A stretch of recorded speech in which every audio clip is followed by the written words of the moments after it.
Hi, everybody. Hi. Hey, thanks for coming. Not that you had a choice. Thanks for coming anyway. If you didn't get a brochure, please make sure that you get one on the way out. This is Toledo Early College High School's 6th year participating in the Poetry Out Loud contest. Statewide, this is the 10th year that the state has been participating in this contest. So we're really glad to be a part of it. Start with just a few housekeeping notes. Please take a moment and check that your cell phone ringers are turned off. Thank you. Also, if you need to use the restroom at any time, obviously no one's holding you here at gunpoint, but please wait until a time between recitations so as not to interrupt the recitations. And please do so as quickly and quietly as you can. I do want to take a moment to thank our judges. I want to introduce them to you. Let's give them a warm early college welcome. You haven't even met them yet. Why are you clapping already? You can read more about them on the back of the program if you haven't got one. There's a whole bunch of them outside, so don't worry about it at school if they haven't got one by now. They can get one on their way out. Or maybe no. We'll start with Imani Latif here on the end. This is his 3rd straight year judging this contest for us. Fans of comics will want to check out Imani's new project called Peep Game Comics, dedicated to digital African-American comic authors, so you'll want to check that out. Thank you, Imani, for joining us today. Next to him is Mr. Ryan Bunch. Ryan Bunch does tons of stuff for the Toledo arts community. He is the performing arts coordinator for the Toledo Arts Commission. Many of you may have seen him if you've done work with the youth. What's the name of the youth art now? Young Artists at Work. Who's worked on Young Artists at Work? Oh, some of you. Okay, good. Brady Pedaway, Taylor Warren, and Valentina. So Ryan, thank you for being here also. Next to him is Mr. Timothy Geiger. He is a creative writing instructor over at the University of Toledo. He's also founded the Oriole Press, which is dedicated to making very small runs of high-quality printmaking. If you get a chance when you go over to the university, take his printmaking course. It's got to be the coolest course that I never took. You may have heard of this, our 4th judge this year. This is Miss Michaela White. Toledo Early College graduate of 2014. Was it a 4-time school champion, Michaela? 4-time school champion? Was it 3? 3 times. Was it Ariel? Yes. 3-time school champion. She did get an opportunity to go to Washington, D.C. for the national finals in 2013. So, welcome home, Michaela. Our prompter for today's event will be Mr. Steve Tomzak. You might have heard of him. Our accuracy judge is Miss Sherry Storm. You may have heard of her. Welcome home, Miss Storm. Our mathematician and calculator will be Mr. Paul Tierney. Thank you very much. Donald Knowles will be assisting him. We also have with us a special guest, the Ohio Poetry Out Loud coordinator. Where did you go, Miss Katie Sweat? Oh, there you are. Miss Katie Sweat is here to join us, so welcome her.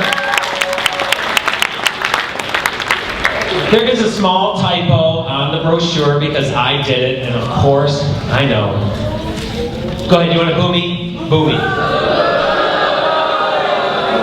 I deserve it.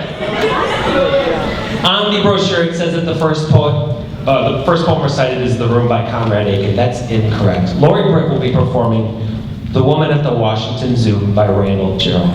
Ladies and gentlemen, Lori Britt.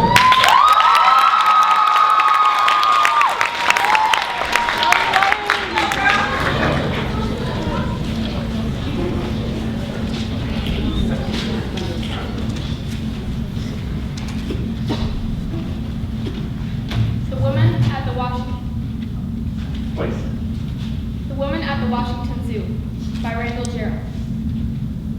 The saris flew by me from the embassies, cloth from the moon, cloth from another planet. They looked back at the leopard, like the leopard. And I, this print of mine, that has kept its color alive through so many cleanings, this dull, null navy I wear to work, and wear from work, and so to my bed, and so to my grave. no complaints, no comment, neither from my chief, the deputy chief assistant, nor his chief. Only I complain. This serviceable body that no sunlight dyes, no hand suffuses but dome-shadowed, withering among columns, wavy beneath fountains, small, far off, shining in the eyes of animals. These beings trapped as I am trapped, but not themselves the trapped. Aging, but without knowledge of their age. Kept safe here, knowing not of death, for death, oh, bars my own body. Open, open!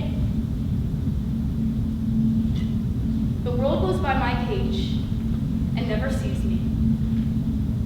And there come not to me as come to these, the wild beasts, sparrows pecking at the llama's grain, pigeons settling on the bear's bread, buzzards tearing the meat the flies clouded. Vulture, when you come for the white rat that the foxes left, take off the red helmet of your head, the black wings that have shadowed me, and step to me as man, the wild brother at whose feet the white wolves fawn, to whose hand of power the great lioness stalks, purring. You know what I was. You see what I am. Change me. Change me.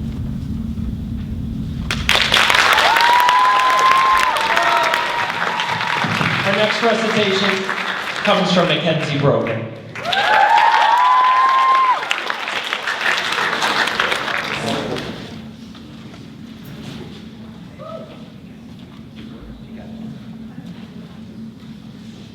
The Obligation to be Happy by Linda Paston. It is more onerous than the rights of beauty or housework, harder than love, but you expect it of me casually, the way you expect the sun to come up, not in spite of rain or clouds, but because of them. And so I smile, as if my own fidelity to sadness were a hidden vice, that downward tug on my mouth, my old suspicion that health and love are brief irrelevancies, no more than laughter in the warm dark, strangled at dawn. Happiness.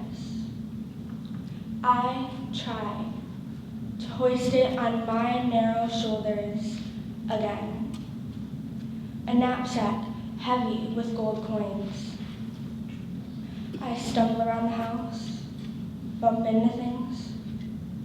Only Midas himself would understand.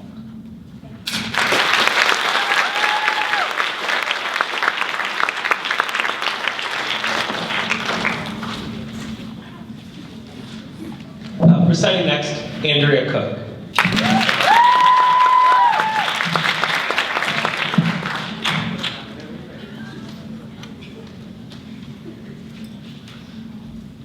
In the Desert by Stephen Crane. In the desert, I saw a creature, naked, bestial, who, squatting upon the ground, held his heart in his hands and ate of it. I said, "Is it good, friend?" "It is bitter, bitter," he answered. "But I like it because it is bitter and because it is my heart." And don't forget, ladies and gentlemen, it is okay to weep openly at the recitations of poems. It simply means you're a human being with a soul. There's no shame in weeping openly. Our next recitation comes from Brooke Galt.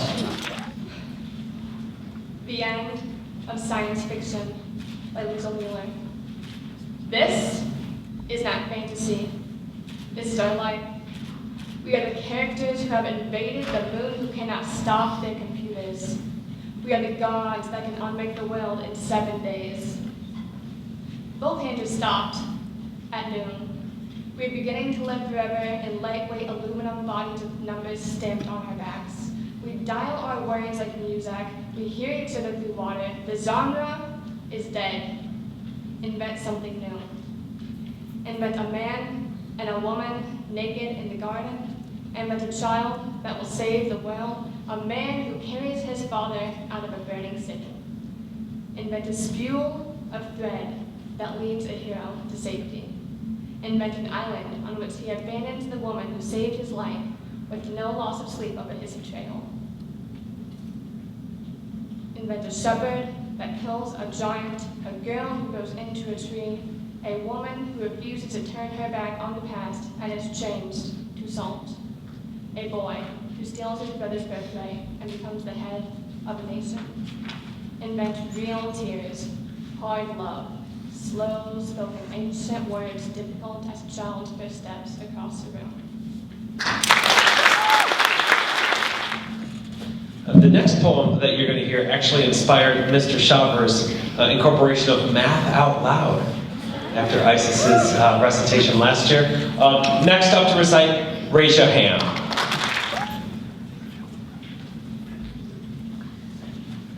Numbers by Mary Cornish. I like the generosity of numbers. The way, for example, they're willing to count anything or anyone. 2 pickles. 1 door to the room. 8 dancers dressed as swans. I like the domesticity of addition. Add 2 cups of milk and stir. The sense of plenty. 6 plums on the ground. 3 more falling from the tree. A multiplication school of fish times fish, whose silver bodies breed beneath the shadow of a boat.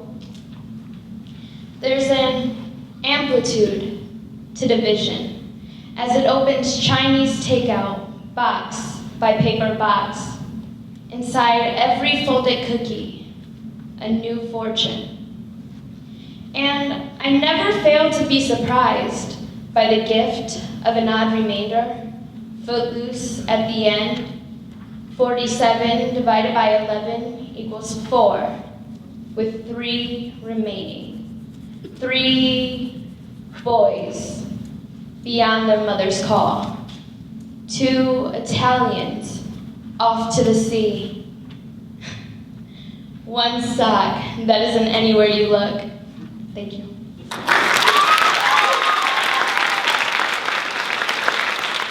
So as you all know, the classroom competitions feature exclusively freshmen and sophomores, but we always invite you to come back as upperclassmen and participate in Poetry Out Loud. And this year we have senior Kadira Hobbs joining us.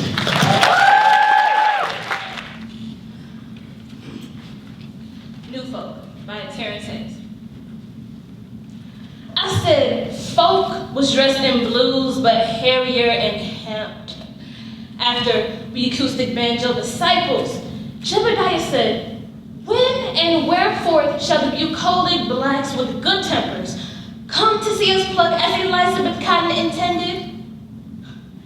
We stole my Uncle Windchime's minivan, penned a simple ballad about the drag of lovelessness, and drove the end of the Chitlin Circuit to a joint skinny as a walk-in temple, where our new folk was not that new, but strengthened by our 12-bar conviction.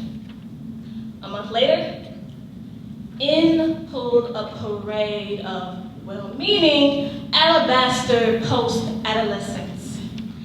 We know Santan and braless ones, piled in the ladder back front row with their boyfriends, first because beneath our twanger slept what I'll call a hunger for the outlaw. One night, Jay asked me when sisters like Chapman would arrive. I shook my chin wool then and placed my hand over the guitar strings window till it stood. When the moon's black, I said, be faithful.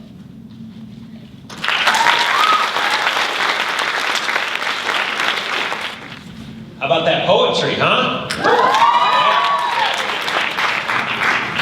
Next to recite sophomore, Angie Kwong. Music Night by Kenneth Patchen.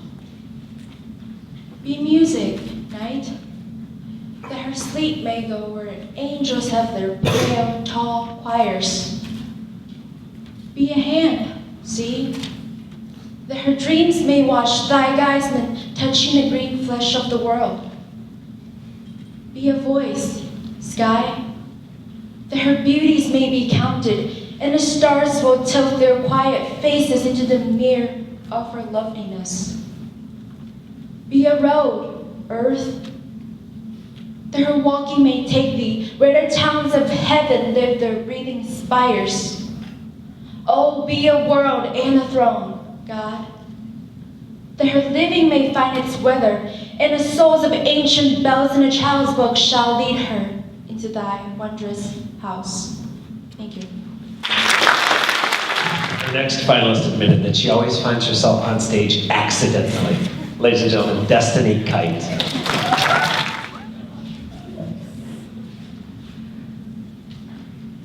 Late Echo by John Ashbery.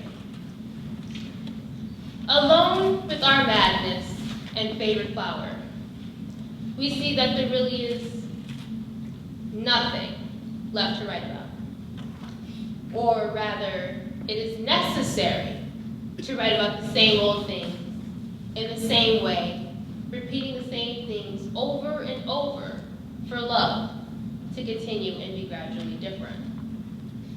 Beehives and ants have to be examined eternally, and the color of the day put in hundreds of times and varied from summer to winter, for it to get slowed down to the pace of an authentic caravan and huddle there, alive and resting. Only then can the chronic inattention of our lives shape itself around us, conciliatory, and with one eye on those long, tan plush shadows that speak so deeply into our unprepared knowledge of ourselves, the talking engines of our day. Our second upperclassman to recite for us, Delana Lane.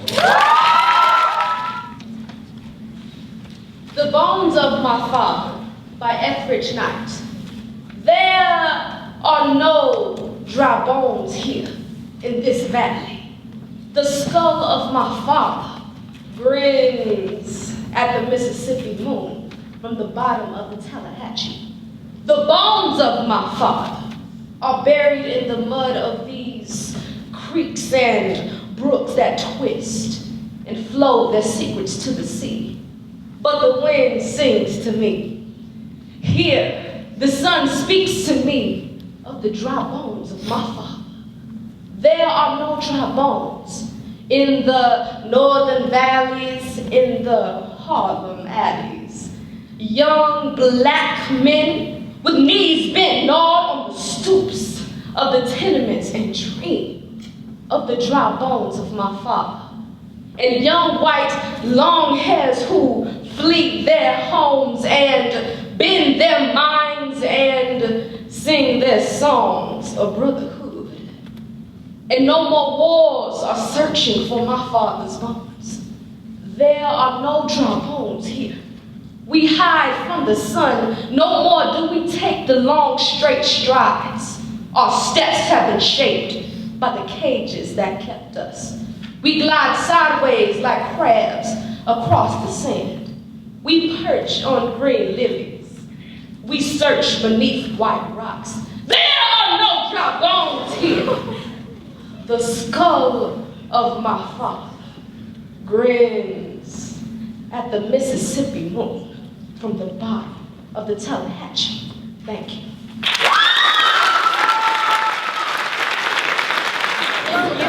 Hey, it's called Poetry Out Loud.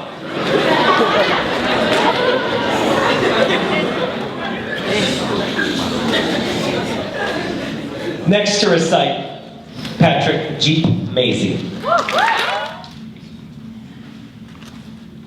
Promises by David Kirby.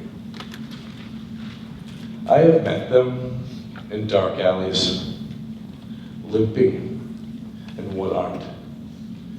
I have seen them playing cards under a single light bulb and trying to join in, but they refused me rudely, knowing I would only let them win. And I've seen them in the foyers of theaters, coming back late from the interval, long after the others have taken their seats. And in deserted shopping malls, late at night, peering at things they could never buy. And I have found them wandering in a wood where I too have wandered. This morning I caught one, small and stupid, too slow to get away. It was only a promise I had made to myself once and I forgot, but it screamed, kicked at me, and ran to join the others, who looked at me with reproach in their long, sad faces. When I drew near them, they scurried away, even though they will sleep in my yard tonight. I hate them for their ingratitude. I, who have kept countless promises, as dead now as Shakespeare's children. You bastards, I scream. You have to love me. I gave you life. Thank you. Last year I put out the call. I said, last year we had one male reciter. And I said, guys, we got to get out there. So I'm glad to see that we have a number of males up here doing poetry today. Next in that line is freshman Caden Miller. Analysis of Baseball by Mae Swenson. It's about the ball, the bat, and the mitt. Ball hits bat, or it hits mitt. Bat doesn't hit ball, bat meets it. Ball bounces off bat, flies air, or thuds ground dud, or it fits mitt. Bat waits for ball to mate. Ball hates to take bat's bait. Ball flirts. Bat's late. Don't keep the date. Ball goes in, thwack, to mitt, and goes out, thwack, back to mitt. Ball fits mitt, but not all the time.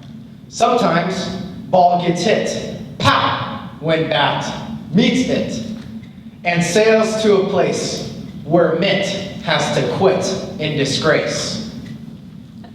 That's about the bases loaded, about 40,000 fans exploded.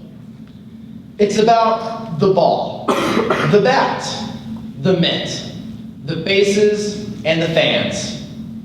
It's done on a diamond, and for fun. It's about home, and it's about run. Baseball is definitely the most poetic of sports. Next to recite another ninth grader, Mario Padron.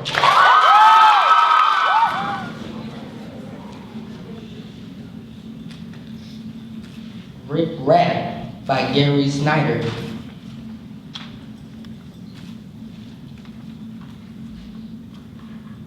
Lay down these words before your mind like rocks.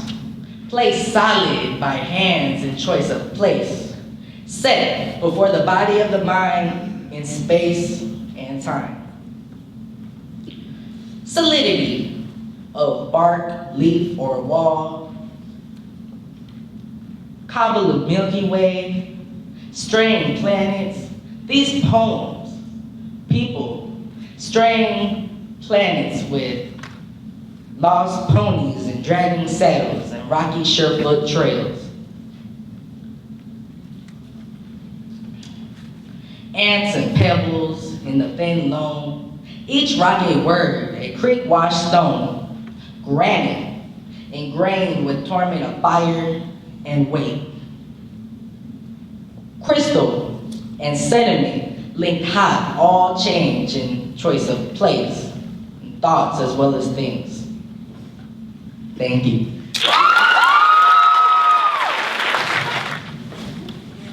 Hi, everybody.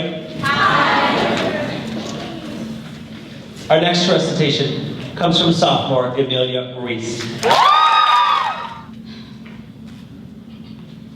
Larkin-esque by Michael Ryan. Reading in the paper a summary of a 5-year psychological study that shows those perceived as most beautiful are treated differently. I think they could have just asked me, remembering a kind of pudgy kid in late puberty, the bloody noses and wisecracks because I wore glasses. Though, we all know by now how awful it is for the busty starlet no one takes seriously. The loveliest woman I've lunched with lamenting the opacity of the body. They can never trust a man's interest even when he seems not just out for sex.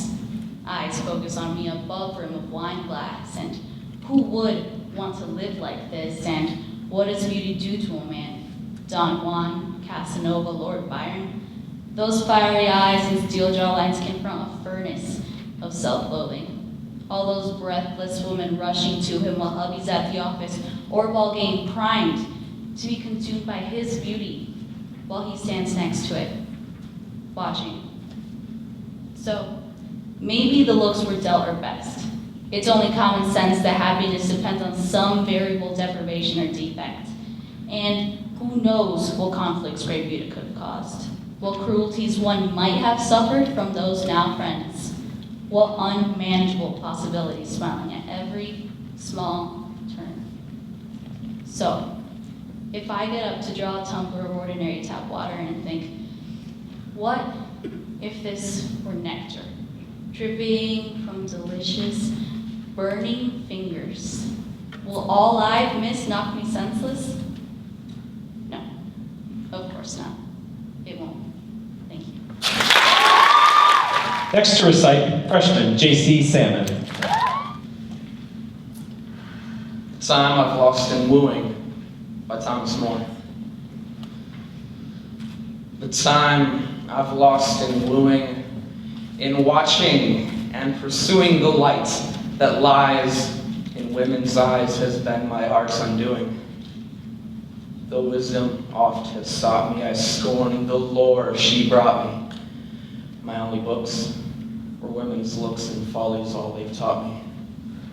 Her smile when beauty granted, I hung with gaze enchanted, like him the sprite whom maids by night oft meet in glen that's haunted. Like him too, beauty won me, but while her eyes were on me, if once their ray was turned away, oh, winds could not outrun me. And are those follies going? And is my proud heart growing too cold or wise for brilliant eyes, again to set it glowing? No. Vain, alas, the endeavor from bonds so sweet to sever. Poor wisdom's chance against a glance is now as weak as ever. Thank you. Next up to recite, sophomore Alyssa Shad. A Blind Fisherman by Stanley Moss. I teach my friend, a fisherman gone blind, to cast true left, right, or center, and how far between lily pads and the fallen cedar. Darkness is precious. How long will darkness last? Our bait, worms, have no professors. They live in darkness, can be taught fear of light. Cut into 3s, even 6s. They live separate lives, recoil from light. He tells me, I am seldom blind when I dream. Morning is anthracite. I play blind man's bluff. I cannot find myself, my shoe, the sink, tell time, but that spilled milk and ink. The lost and found I cannot find. I can tell the difference between a mollusk and a whelp, a grieving liar and a lemon rind. Laughing, he says, I still hope the worm will turn pink, lank, and warm, dined out on apples of good fortune. Books have a faintly legible smell. Divorced from the sun, I am a kind of bachelor henpecked by the night. Sometimes I use my darkness well in the overcast and sunlight of my mind. I can still wink, sing, my eyes are songs. Darkness is precious. How long will darkness last? He could not fish, he could not walk. He fell in his own feces. He wept, he died where he fell. The power of beauty to right all wrongs is hard for me to sell. Thank you. Our next recitation comes from sophomore Laila Shahadi.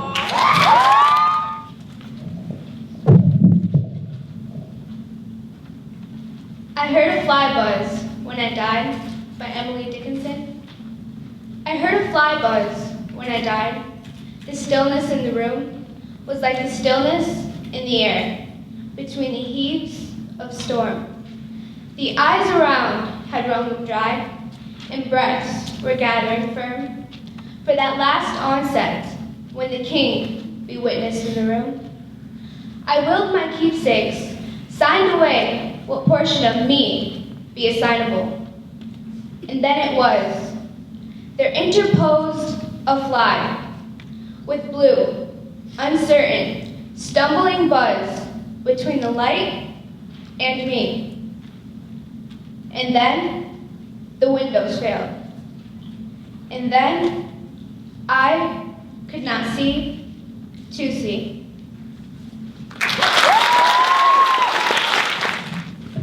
How we doing? Good to see, that's the end of our first round. And let's hear a big round of applause for all of our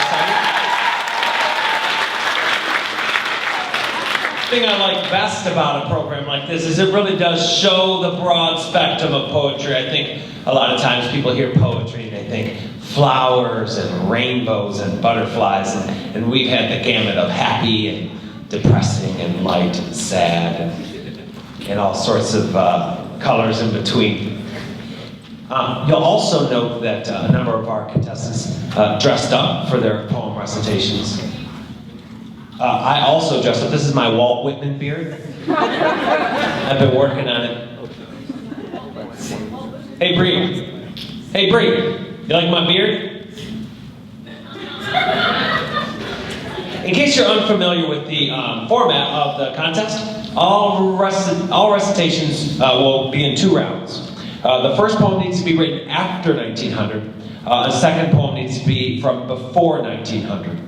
One of the 2 poems needs to be longer than 25 lines, and the second poem needs to be shorter than 25 lines. So in the second round, you'll see the opposite. So for example, Laila Shahadi just read a short poem from Emily Dickinson. Her next poem will be much more modern, written after 1900, and it will be longer than 25 lines. So you get to see a nice broad range of poems. Are you ready for round 2? Hold on a second. Who said no? Kaylin. Who's ready for round 2? All right, never mind. Let's just all go back to math class then.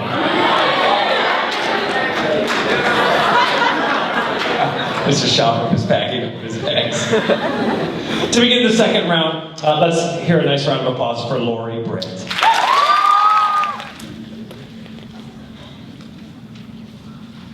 Often rebuked, yet always back returning, by Emily Bronte. Often rebuked, yet always back returning, to those first feelings that were born with me, and leaving busy chase of wealth and learning, for idle dreams of things which cannot be. Today I will seek not the shadowy region, its unsustaining vastness waxes drear, and visions rising, legion after legion, bring the unreal world too strangely near. I'll walk, but not in old heroic traces, and not in paths of high mortality, and not among the half-distinguished faces, the clouded forms of long past history. I'll walk where my own nature would be leading. It vexes me to choose another guide where the gray flocks and ferny glens are feeding, where the wild wind blows on the mountainside. What have those lonely mountains worth revealing? More glory and more grief than I can tell. The earth that wakes one human heart to feeling can center both the worlds of heaven and hell.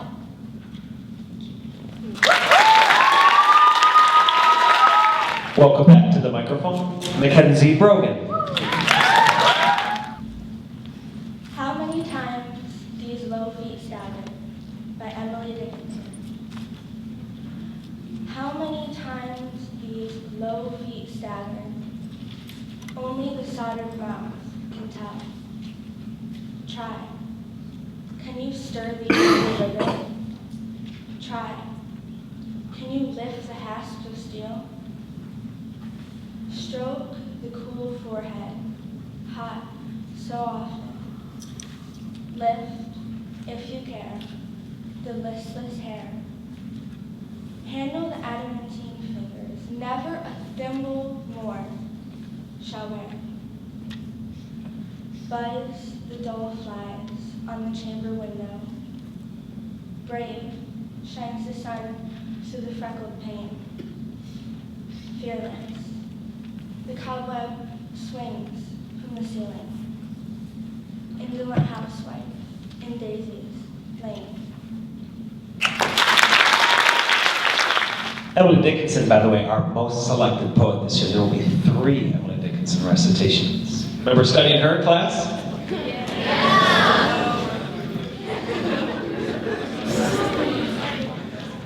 The groan of enthusiasm. Next to recite, welcome back, Andrea Cook. Every Single Day by John Straley, after Raymond Carver's Hummingbird. Suppose I said the word springtime, and I wrote the words King Salmon on a piece of paper and mailed it to you. When you opened it, would you remember that afternoon we spent together in the yellow boat, when the early whales were feeding and we caught our first fish of the year? Or would you remember that time off Cape Flattery, when you were a little girl, your father smoking, telling stories as he ran the boat, then the tug and zing of that very first fish spooling off into the great green world? You laughing, brushing back your hair before setting the hook? I know I'm hard to understand sometimes, particularly when you're standing at the post office with only a piece of paper saying King Salmon on it. But just think of it as a promissory note. And that electric tug, that thrill, pulling your mind into deep water is how I feel about you every single day. Once again, Brooke Galt. Chimney Sweeper, A Little Black Thing Among the Snow by William Lake. A little black thing among the snow, crying weep, weep, in notes of woe. Where are thy father and mother, sang? They had both gone up to the church to pray. And because I was happy upon the heath and smiled among the winter snow, they clothed me in the clothes of death and taught me to sing the notes of woe. And because I am happy and dance and sing, they think they have done me no injury, and are gone to praise God and his priest and king, who make up a heaven of our misery. Our next recitation is from a poet who is always one of my personal favorite poets in terms of his rhyming and whatnot, but he also would never publish his poetry during his lifetime. He thought it took away from the purity of it. Anyway, we'll hear from him in a minute. Welcome back, Raja Ham.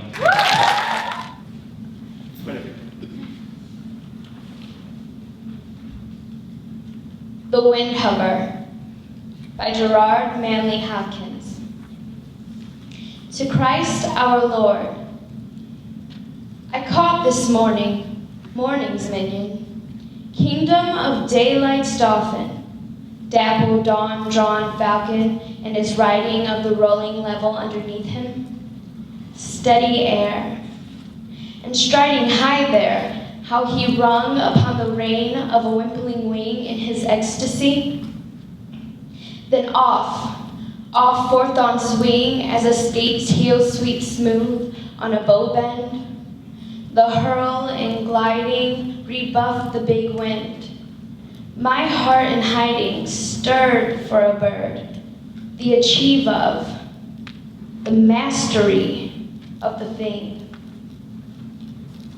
Brute beauty and valor and act, oh air, pride, plume, here buckle. And the fire that breaks from thee then, a billion times told lovelier, more dangerous. Oh my chevalier, no wonder of it. Sheer plod makes plow down silly and shine, and blue bleak embers, my dear, fall, gall themselves, and gash gold vermilion. Thank you. Next to recite, Miss Kadira Hobbs.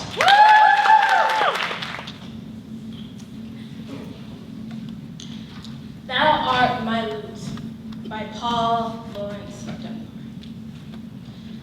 Thou art my lute, by thee I sing. My being is attuned to thee. Thou settest all my words a wing and meltest me to melody. Thou art my life. By thee I live. From thee proceed the joys I know, sweetheart. Thy hand has power to give the meed of love, the cup of love. Thou art my love. By thee I lead my soul the paths of light along, from veil to veil, from mead to mead, and home it in the hills of song. My song, my soul, my life, my all. Why need I pray or make my plea, since my petition cannot fall, for I'm already one with thee. Thank you. Welcome back to the microphone, Miss Angie Wong. I Remember by Thomas Hood. I remember the house where I was born, the little window where the sun came peeping in at morn. He never came a wink too soon, nor brought too long a day. But now, I often wish the night had borne my breath away. I remember the roses red and white, the violets and the lily cups, those flowers made of light, the lilacs where the robin built, and where my brother set the laburnum on his birthday. The tree is living yet. I remember where I was used to swing and thought the air must rush as fresh to swallows on the wing. My spirit flew in feather stem that is so heavy now. And summer pools could hardly cool the fever on my brow. I remember the fir trees dark and high.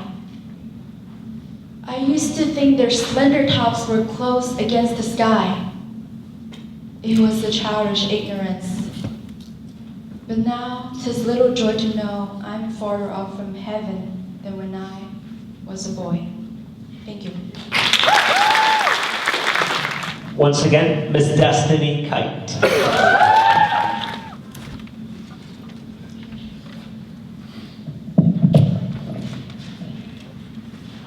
The Paradox by Paul Laurence Dunbar. I am the mother of sorrows. I am the ender of grief. I am the bud and the blossom. I am the late falling leaf.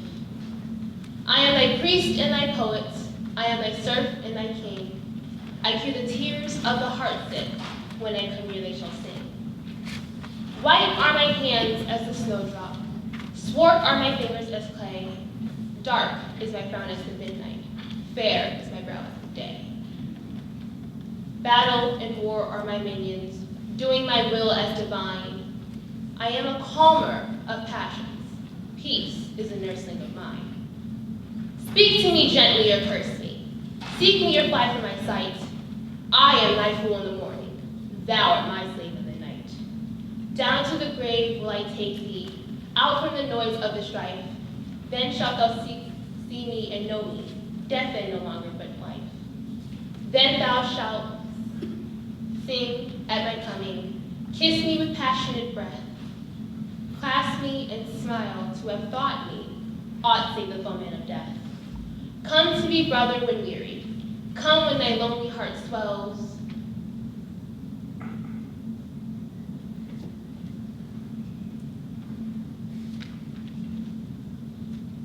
I'll guide thy footsteps and lead thee down where the dream woman dwells.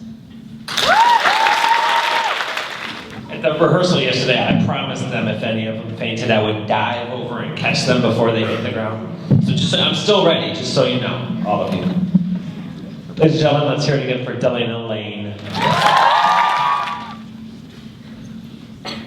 The Glories of Our Blood and State by James Shirley. The glories of our blood and state are shadows, not substantial things. There is no armor against fate. Death lays his icy hand on kings. Scepter and crown must tumble down, and in the dust be equal made with the poor crooked scythe and spade. Some men with swords may reap the field and plant fresh laurels where they kill, but their strong nerves at last must yield. They tame but one another still. Early or late, they stoop to fate. It must give up their murmuring breath when they, pale captives, creep to death.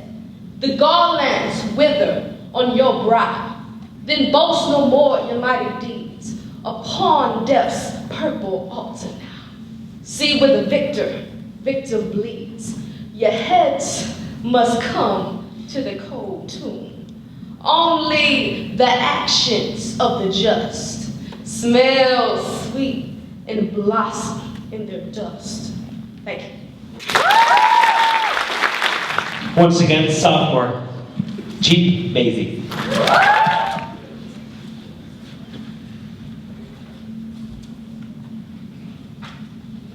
Hope is a thing with feathers by Emily Dickinson. Hope is the thing with feathers that perches the soul and sings the tune without the words and never stops at all. And sweetest in the gale is heard. Sore must be the storm that could have bashed the little bird that kept so many warm. I've heard it in the chillest land and on the strangest sea, yet never at extremity it asked a crumb of me. Thank you. Once again, Caden Miller.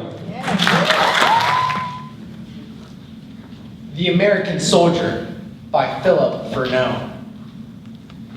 A picture from the life, to serve with love and shed your blood.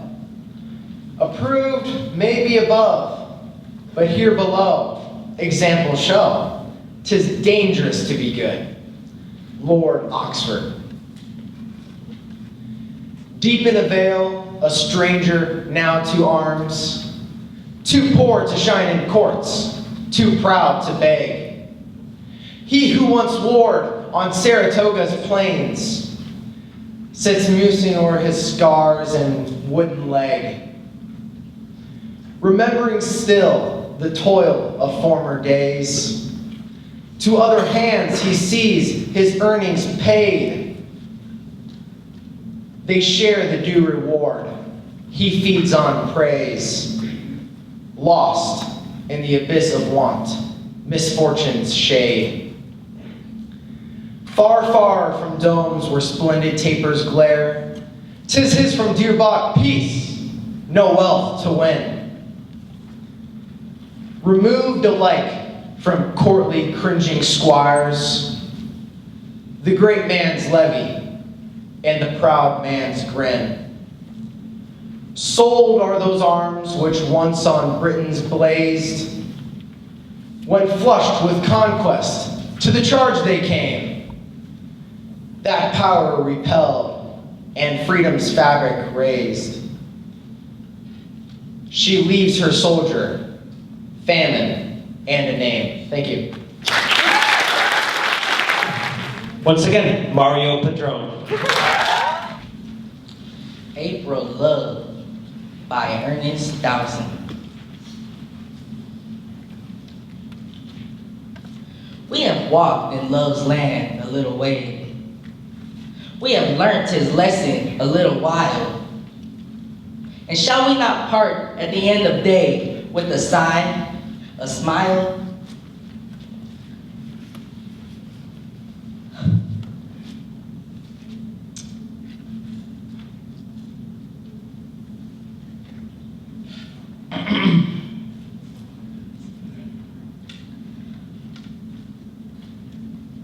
Can I get a line? A little while in the shine of the sun. A little while in the shine of the sun. We were intertwined, lips joined, forgot how the shadows fall when the day is done and when love is not. We have made no vows, there will none be broke. Our love was free as the wind on the hill. There was no word said when he wished unspoke. So shall we not part at the end of day, who have loved and lingered a little while?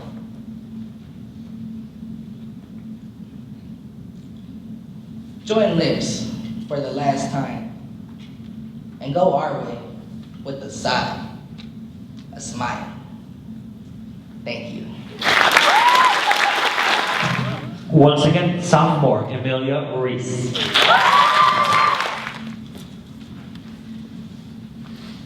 Lines written in early spring by William Wordsworth.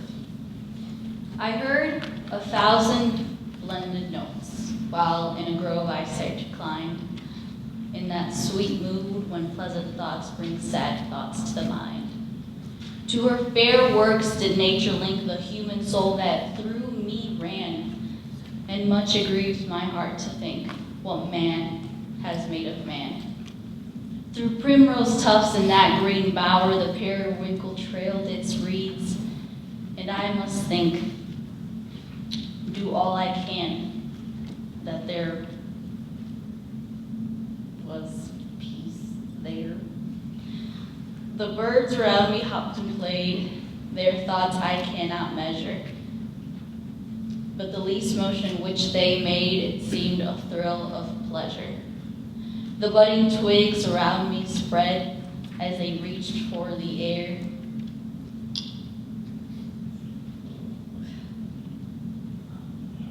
Line. And I must think, do all I can. And I must think, do all I can, that there was pleasure there. If this belief from heaven be sent, if such be nature's holy name, I must think, do all I can, that there was pleasure there. Thank you. Once again, freshman JC Salmon.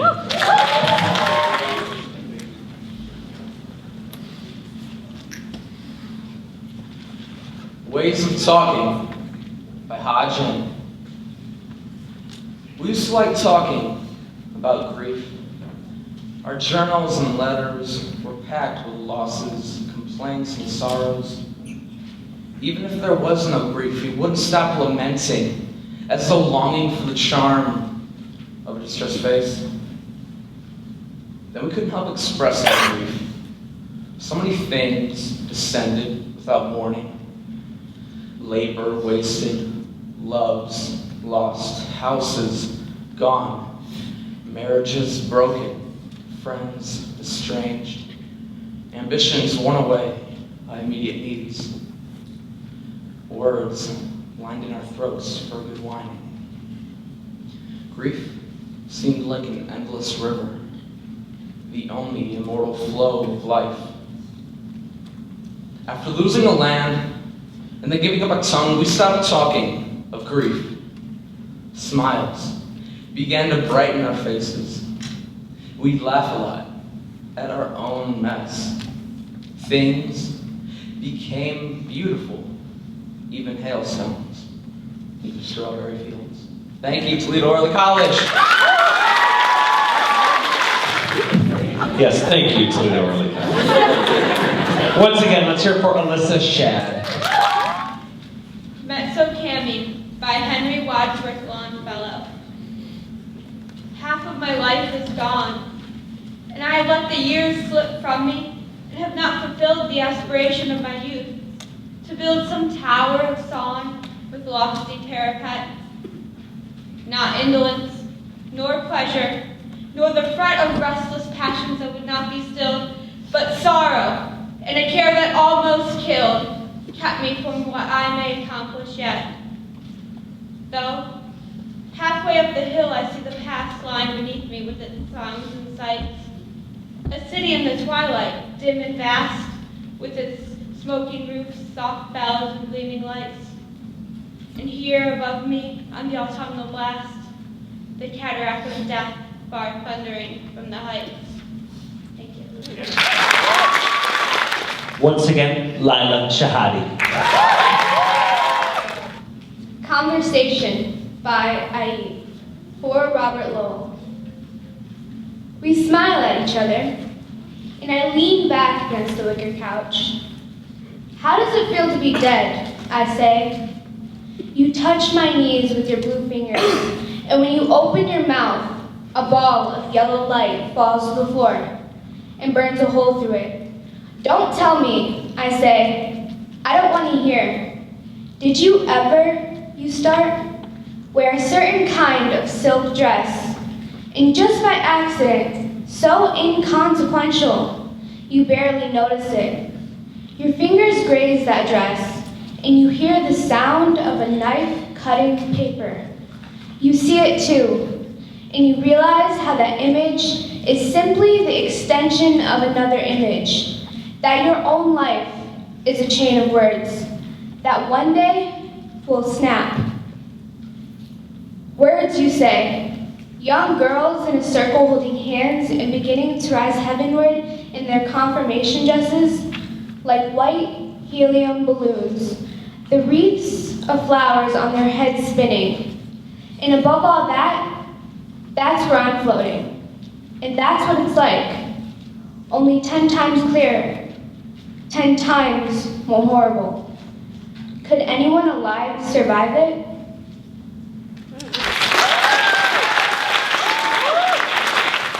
Wow. Hey, let's hear it again for all of the competitors. Whoa, whoa.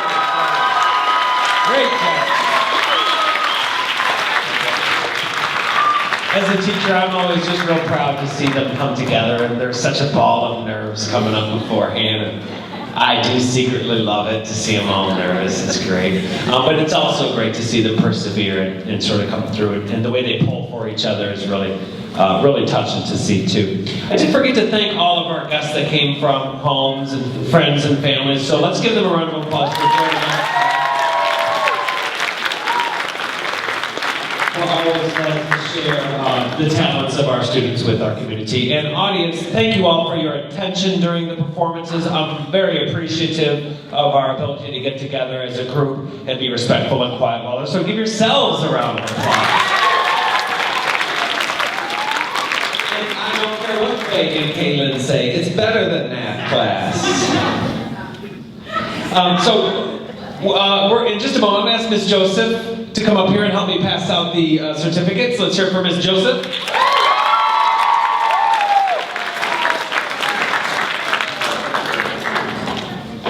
While Mr. Tierney is calculating, and we'll buy some time, While Mr. Tierney's calculating the final scores, we will announce the runner-up and the school winner. The state contest takes place in March, and it's actually the weekend right before we leave for spring break.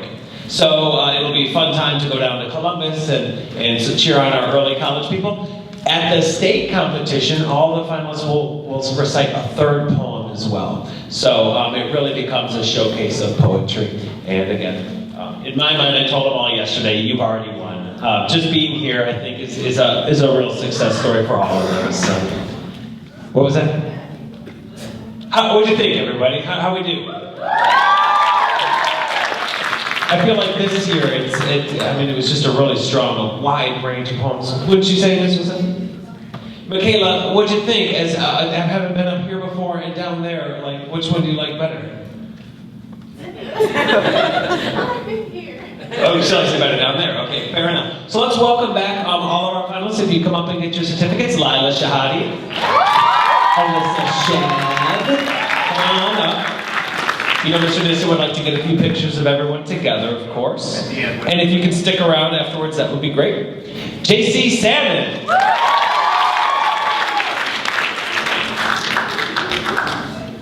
Emilio Ruiz.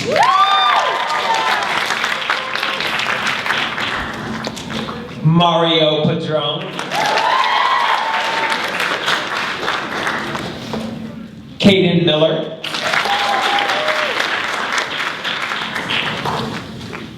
Jeep Maisie.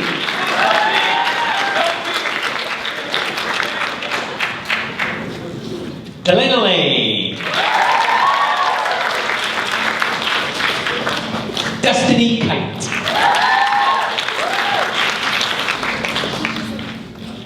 Angie Huang.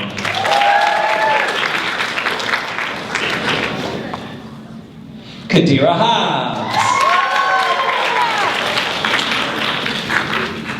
Raise your hand. Brooke Galt.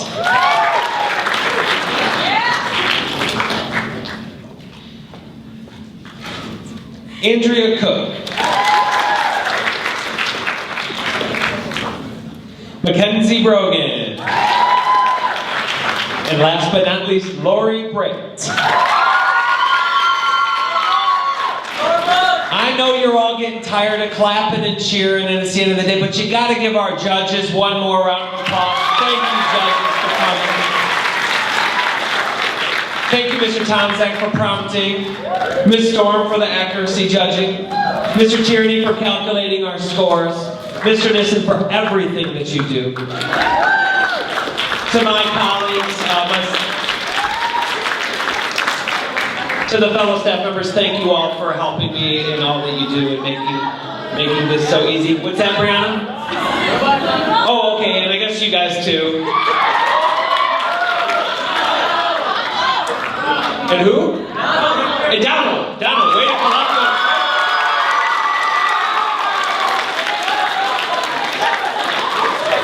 But just look at the diverse and talented group of people up here. We had poems from, short and long and old and new and happy and sad. And, we wept and we laughed and we loved it all. So, and thank all of you again for making this happen. And that allows us to keep doing it every week. Next time you see Vito, thank Vito's for being our sponsor. Mr. Tierney, are we ready?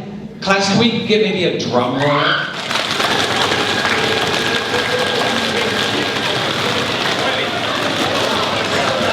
Can you guys keep doing that for a minute? We'll wait, keep going.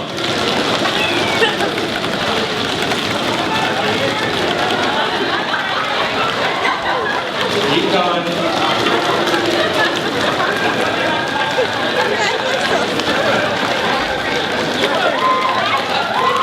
All right, maybe you should take a breather. I don't want any hand injuries. Shout out the favorite poem you heard today. Just shout it out. All right,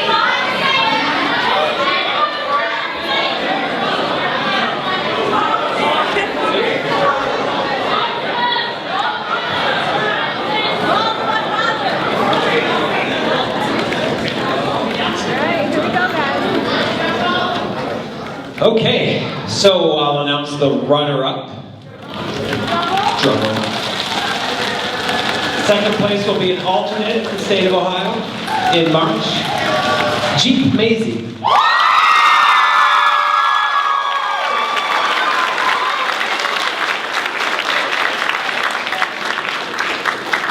And to appear at the 10th annual Ohio Poetry Out Loud event in Columbus, at the 6th annual Toledo Early College, the 2015 school champion, Toledo Lady.